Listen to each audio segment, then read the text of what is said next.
Have you ever tried to get your whole big toe in your mouth? Check this out.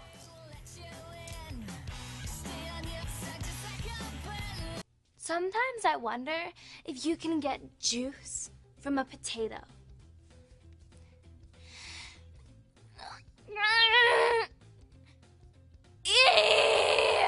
Because your uvula is that swingy thing in the back of your throat right here. I'm thirsty.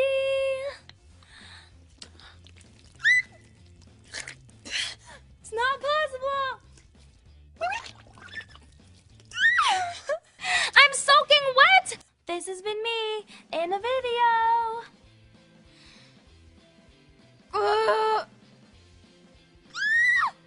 Come on, give up the juice. This is a kids show at Nickelodeon. Who is the one that came up with this idea? Who is the one who wrote the script? Who is the one who approved the script? Who are the adults that were there on set and said, yes, this makes all the sense in the world? Who were other 50 adults who said, yes, totally, let's include this in a kids show at Nickelodeon? Why the hell would Ariana agree to do this? Does she understand what's going on here, the innuendos? Where are her parents? How are her parents okay with this? In fact, turns out they knew perfectly well that these were sexual innuendos as they were doing it. Speaking specifically about our show, I think that was something that we were convinced was like the cool thing about us, is that like we pushed the envelope with our humor, and the innuendos were like, we were told and convinced as well that it was like the cool differentiation. And I don't know, I think it just all happened so quickly, and now looking back on some of the clips, I'm like, that's damn, like really? And oh, shit. Like my daughter, you know, sorry to, you know, I just, you think about it, it's like if I had a daughter, it's like, and the craziest part of that is like how many people have to approve it. Like when you start working in so television. Many adults. So many 45 adults at least. So many adults. But this kind of stuff was so normalized on kids' sets that they thought it was fine. They didn't see anything wrong with it. But now looking back, they understand that this is gross, this is weird. And they themselves, first of all, they themselves wouldn't let their kids be in a system like this. But now they also have questions towards their own parents. This behavior is prevalent. It's a we're norm. used to, we're told it's normal. We've been talking a lot about this recently, and she's been like sort of. My mom and I have too, by the way. Well, because it's like. It's awakening. Yeah, you have to start to process like, okay, so now knowing what we all know, neither would I want my children to be in an environment like that, nor does my mother in retrospect think that I should have been in an environment like that. So, you know, then how do we kind of reconcile around that as you know, for the sake of our relationship? And this is the exact sentiment that I had reading Jennette McCurdy's memoir, I'm Glad My Mom Died. Every single dance mom out there, every single child actor mom, child star mom needs to take a hard look at herself and ask, why does she want this? Why is she doing this to her kid? Who is she doing that for? Is she doing it for the kid? Or is she doing it for herself and her own unrealized dreams and to line up her own pockets? She needs to sit in front of a mirror and ask herself these questions. And if you've ever wondered why child stars end up living such tragic lives, this book is a great elucidation of how and why that happens. In fact, Jennette McCurdy also talks about working with Ariana on set. And mind you, Ariana Grande was one of the most privileged kids on set. She grew up in an incredibly wealthy, idyllic town with Gucci bags, Chanel outfits, and fancy vacations. Jennette talks about how on the set of Sam and Kat, it was very difficult to not compare yourself to her and not to feel jealousy, because Jennette wasn't able to miss work, for example, to pursue other career aspects. But Ariana Grande would be missing works on set all the time. And then Jennette would be left there having to work around her absences as she pursued her music career and whatever else, with, say, having to work with a box when, for example, Ariana Grande was absent and they had to make the script worked around her absence by making it seem like Ariana was stuck in a box, so Jennette had to act with a box. And then Ariana would come, skipping and whistle toning on set, bragging about how she was gonna be performing at the Billboard Awards, how she was gonna be on the cover of Elle magazine, how she played charades with Tom Hanks last night. Jennette, on the other hand, grew up at a place called Garden Grove, which its inhabitants very warmly called Garbage Grove because apparently, according to them, a lot of white trash lived there. Her dad worked at Home Depot, and when Jennette was 2 years old, her mom was diagnosed with breast cancer. And around the same time, she also developed a hoarding problem. And the problem apparently got so bad that the whole place was filled with clutter. Their bedrooms were filled with clutter. Their beds were filled with so much clutter and junk that they couldn't even sleep on them. So the kids, Jennette and her 3 brothers, had to sleep in the living room on the trifold mats that they bought from Costco. Jennette also grew up witnessing a lot of violent and erratic behavior from her mom. She, for example, once, well, actually not, I think not even once, saw her mom chase her dad out of the house with a kitchen knife. Apparently, she would chase him out of the house for whatever new reason every week or so. And her mom used to say things like, "I was destined for a good life, for fame and fortune.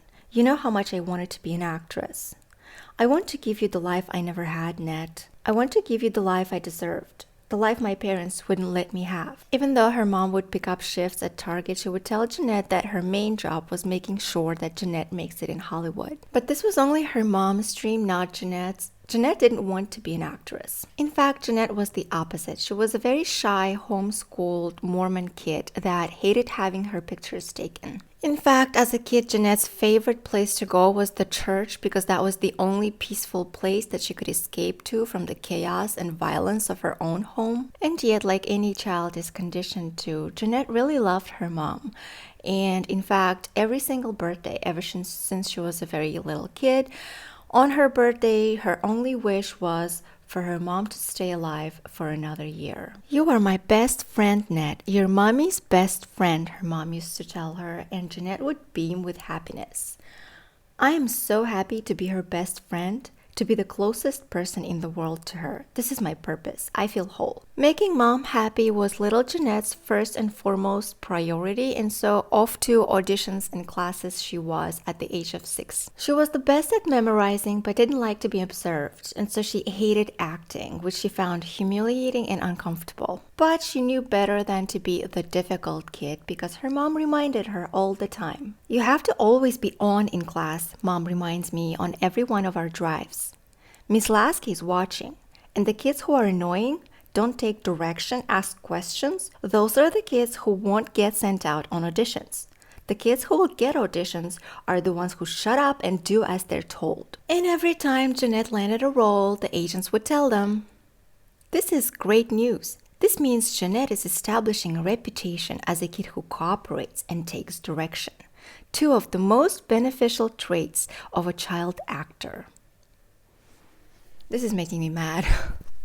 And every time Jennette did not land a gig or representation, she would hear adults saying about her things like,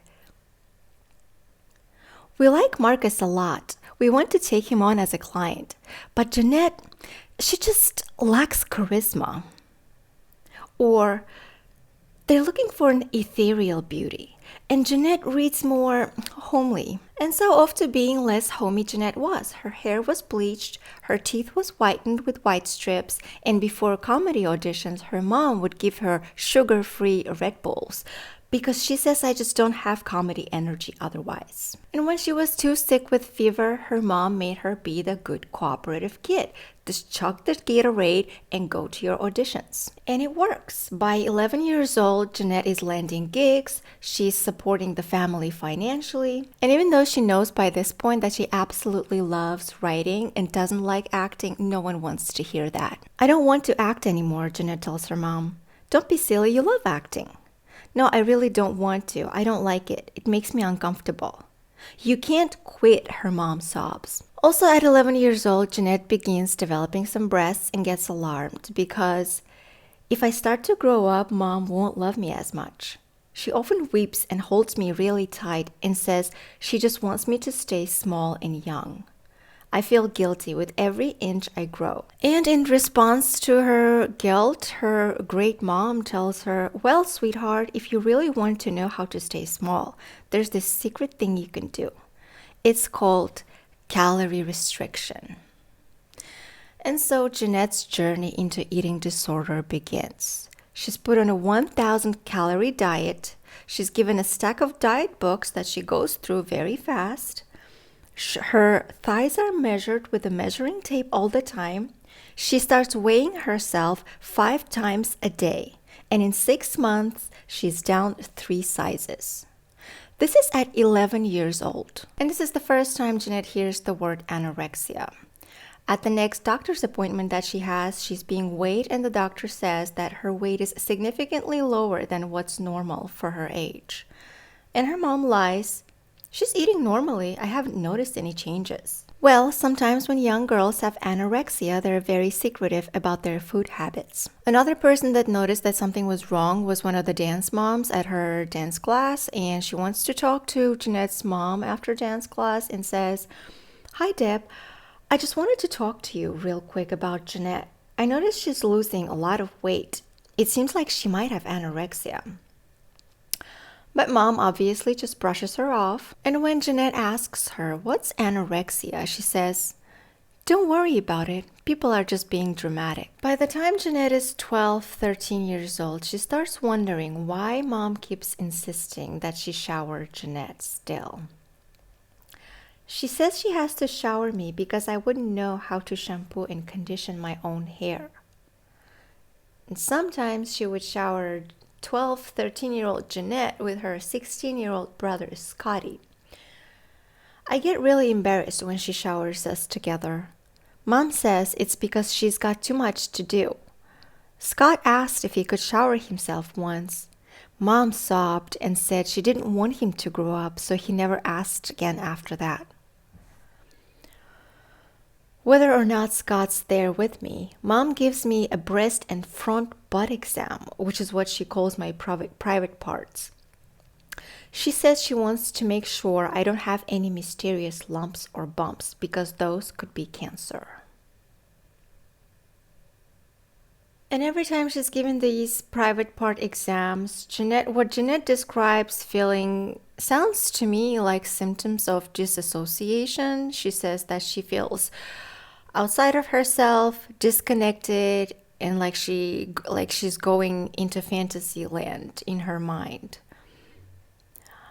I mean, damn, what a great way to condition your child to, first of all, have her boundaries violated all the time, even though it feels uncomfortable, even though she doesn't want that, but to also condition her to just, whenever your private parts boundaries are violated, just feel free to go ahead and freeze and disassociate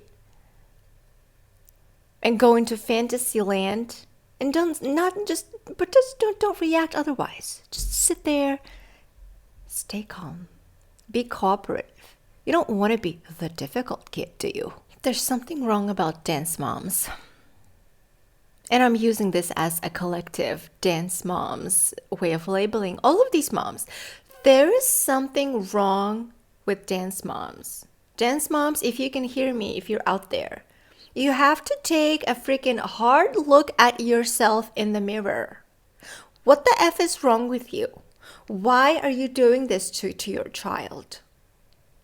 Whose best interests are you looking out for right now? By the time Jennette is 14 years old, she lands a role at the Nickelodeon show iCarly. The producer is the infamous Dan Schneider. And her mom tells her that she heard rumblings from crew members that he's got a hair trigger temper.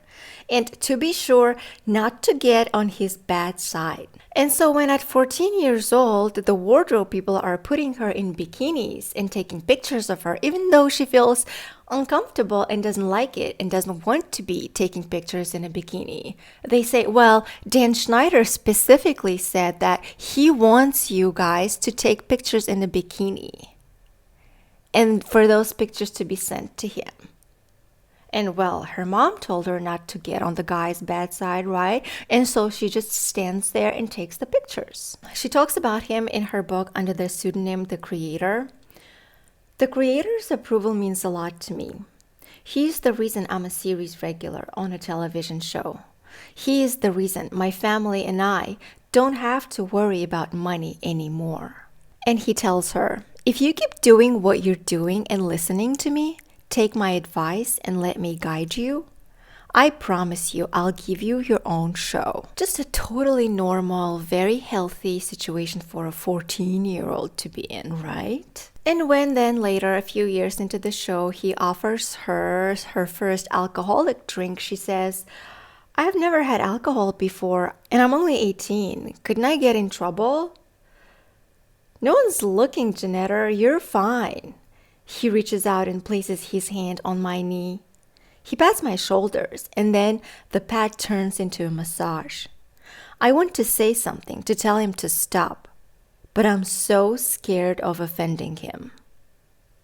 Of course you are, because your mom told you to be a good little girl and not to get on the guy's bad side and listen to what he tells you to do and take his direction, right? Because it's perfectly fine and healthy, right? Eventually, the creator gets in trouble from the network for accusations of his emotional abuse. And the iCarly spin-off show, Sam and Cat, that he created gets canceled.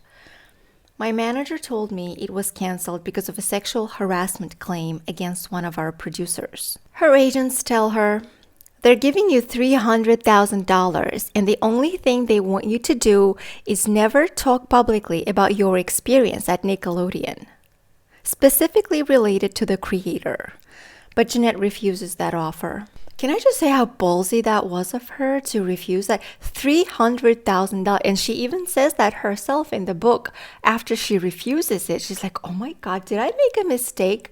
I mean, I made some comfortable money from my shows like iCarly and the spin-off Sam and Cat, but I'm not that comfortable to just be able to willy-nilly refuse $300,000. And she feels scared. But again, I have to give her props here, even though she's a young person that has had so many horrible experiences that could have derailed anyone. She somehow still is able to keep this level head on her shoulders and to know and still to be in touch with what she actually wants to do in life. She knows already by this point that she hates acting. She doesn't want to act. She wants to be a writer, and she doesn't want to be shut up and suffocated for the rest of her life and not even be able to talk about her life experiences. For what? $300,000 in that grand scheme of things? I mean, I don't know if she knew, she probably didn't know that she could have made that money back. But at this point in 2026, she's already written 2 successful books. I'm sure she made that money already and is feeling very happy right now in retrospect. But in the moment, you never know. So this is a risk that you have to take in the moment. And goddamn, kudos and props to her for making such a difficult, scary, but brilliant decision to just say, no, I'm not going to be shut up by even $300,000. At 16 years old, Jennette's mom is still showering her and giving her the private part exams.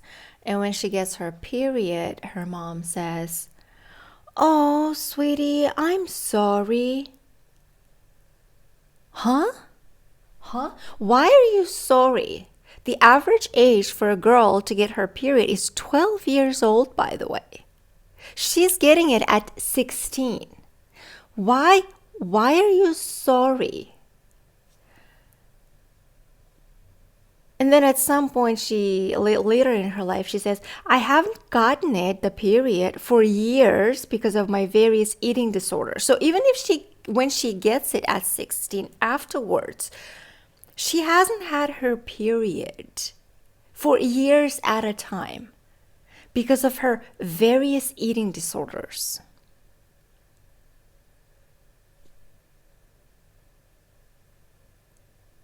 That she developed when she was 11. I'm all sorts of mad at this point. In contrast, by the way, Jennette also talks about this girl in her book where that got her period. She shared it with her when she was like 11 and a half or something. And she says that when my mom found out, the woman in my family took me out to a nice restaurant as a treat for a celebration of me becoming one of them, one of the women. And now compare it to Jennette's experience that had it at 16 because of her eating disorders and anorexia caused by her mom. And then her mom says, oh, I'm sorry, sweetie, like it's something disgusting. Probably one of the biggest breaks in Jennette's life happens when she's 18 years old and she's about to go on a music tour. But because her mom's cancer came back, she can't join her on said tour. And so this is going to be the first time away from mom. And she never spent more than a few hours away from mom at this point. This is an 18-year-old. Never spent more than a few hours away from mom. Well, and obviously, even though the high control mom still keeps her control on, she's giving Jennette 5 daily calls on this tour, but still Jennette is a little bit excited. She feels a little guilty for feeling this feeling, but she is excited to finally be not under her mom's radar so much anymore. And she says, I'm even able to shower myself. 18. She's 18 years old. And she also says, I'm eating a lot and feeling guilty about it. She says, without being monitored, my mom, each bite I take feels rebellious. And this, it sounds like this is around the time when her anorexia turns into this binging and purging cycle. And from anorexia, she goes on to have bulimia problems. Also at 18 years old, she meets this script manager at iCarly that she calls Joe in her memoir, but that's a pseudonym. And she used to be pretty public about this relationship before. So the guy's name is Paul Glazer. And apparently when they were vacationing in Maui together, because Jennette knew that her mom would never have approved of her being with probably any guy alone on vacation, but especially a 32-year-old non-Mormon guy, is definitely something she knows that her mom wouldn't have approved of. So she lies to her that she's on vacation in Maui with her gay friend Colton. But the paparazzi take pictures of them together on that vacation in Maui, and soon enough she receives this email from mom. Dear Ned, I am so disappointed in you. You used to be my perfect little angel, but now you are nothing more than a little slut, a floozy, all used up, and to think you wasted it on that hideous ogre of a man. I saw the pictures on a website called TMZ. I saw you in Hawaii with him. I saw you rubbing his disgusting hairy stomach. I knew you were lying about Colton. Add that to the list of things you are: liar, conniving, evil. You look pudgier too. It's clear you're eating your guilt. Thinking of you with his ding-dong inside of you makes me sick. Sick. I raised you better than this. What happened to my good little girl? Where did she go? And who is this monster that has replaced her? You're an ugly monster now. I told your brothers about you, and they all said they disown you just like I do. We want nothing to do with you. Love, Mom. Or should I say Deb, since I'm no longer your mother? P.S. Send money for a new fridge. Ours broke. Great, right? What a nice little mommy. And then, Jennette's reply to the mother is no less surprising, but for completely different reasons. I didn't expect this reply from her. She says, "My dear Nani Mommy, please, can we at least just meet up in person to talk about this? Please. Just me and you. We can sit down and talk. We can sit down and talk this out. I can answer any questions you have. Please, Mommy. I hate letting you down. I would do anything to not disappoint you. I feel confident that if you knew the whole situation, you wouldn't think these things about me. I love you so much. I want to be close to you again. I miss you. Love, Nettie." What the fuck? What the And then her mother replies, "Sure, we can meet up. P.S. Reminder to send fridge money. Our yogurt has soured." Just cringe. Just shivers, just cringe. And then when they eventually meet up and Jennette is expecting a conversation, her mom just never brought it up. She just pretended like nothing happened and just continued to have casual conversation. By 22 years old, Jennette's mother has passed from cancer, and this is the first birthday when she doesn't know what to wish for her birthday wish. She says, without mom, she no longer knows what she wants in life. It's been 3 years that I've been binging and purging every day, many times a day. Every morning I tell myself I'm not going to throw up today. And every morning by 10 a.m. I already have. I'm binging and purging 5 to 10 times a day and drinking at least 8 or 9 shots of hard liquor a night. She starts seeing a therapist about it. By this point, I'm starting to realize that bulimia is not sustainable for me. My throat bleeds daily. I've gotten a handful of cavities. Jennette is making some progress with the therapist on her eating disorder, but as many therapies tend to do, at some point, the therapist wants to get at the root cause of her problems and starts asking questions about her childhood and her mother's role in her eating disorders. And it becomes quite clear, quite fast, that she was a major contributing factor in this whole thing. But Jennette is still not ready, it sounds like, to face this issue, and she gets a little defensive. She says, "Mom was wonderful. She was honestly like the perfect mom. She sacrificed everything for me. She constantly went without so she could take care of me. She put me first, ahead of herself. We were best friends." And when the therapist says, "Jennette, what you're describing is really unhealthy. Your mother essentially condoned your anorexia, encouraged it. She taught it to you. That's abuse." And this is something that Jennette can't quite handle in that particular moment, so she just panics.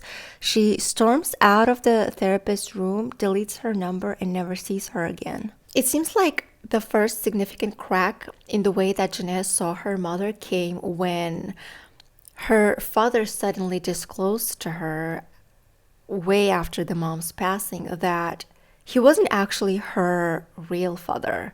He told her, "Dustin, Scotty, and you are not my biological children." So 3 of the 4 kids are not his biological children. And all their lives, all 4 of them thought that he was their father.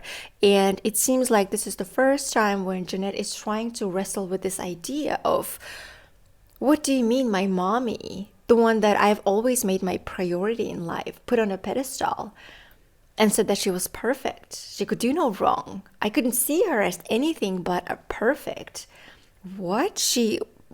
Turns out because of her, my father is not my father. The story is really complicated and we don't really get a good clarification. And it seems like Jennette doesn't either about how or why that exactly happened. But this is when it seems like the crack began. And she says, I've tried to justify her decision to make sense of it, but the more I mull it over, the more I try to excuse her decision or even try to understand it, the angrier I become. And this is also around the time when her bulimia symptoms get alarming and she decides to reach out to an eating disorder specialist after all.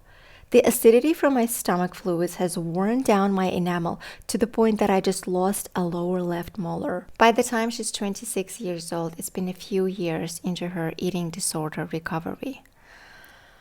But the road is still bumpy.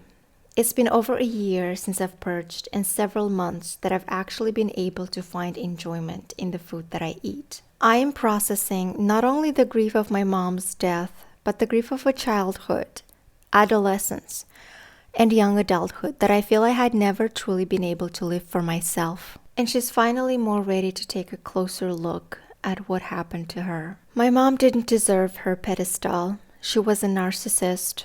My mom emotionally, mentally, and physically abused me in ways that will forever impact me. She gave me breast and vaginal exams until I was 17 years old. I felt violated, yet I had no voice. I was conditioned to believe any boundary I wanted was a betrayal of her, so I stayed silent, cooperative. When I was 6 years old, she pushed me into a career I didn't want. I'm grateful for the financial stability that career has provided me, but not much else. She taught me an eating disorder when I was 11 years old. She never told me my father was not my father. Her death left me with more questions than answers, more pain than healing, and many layers of grief. The initial grief from her passing, then the grief of accepting her abuse and exploitation of me, and finally the grief that surfaces now when I miss her and start to cry, because I do still miss her and start to cry. And it's those moments that when she starts fantasizing about what it could have been like if her mother was still alive. Would she have accepted her the way she is, her wishes and wants, and let her be? But she also realizes that no, she wouldn't have. She would have kept pushing her to do what she wanted Jennette to do, and realizes that there's a good chance I would have had a complete and public mental breakdown by this point. And hence the name of the book. I'm glad my mom died.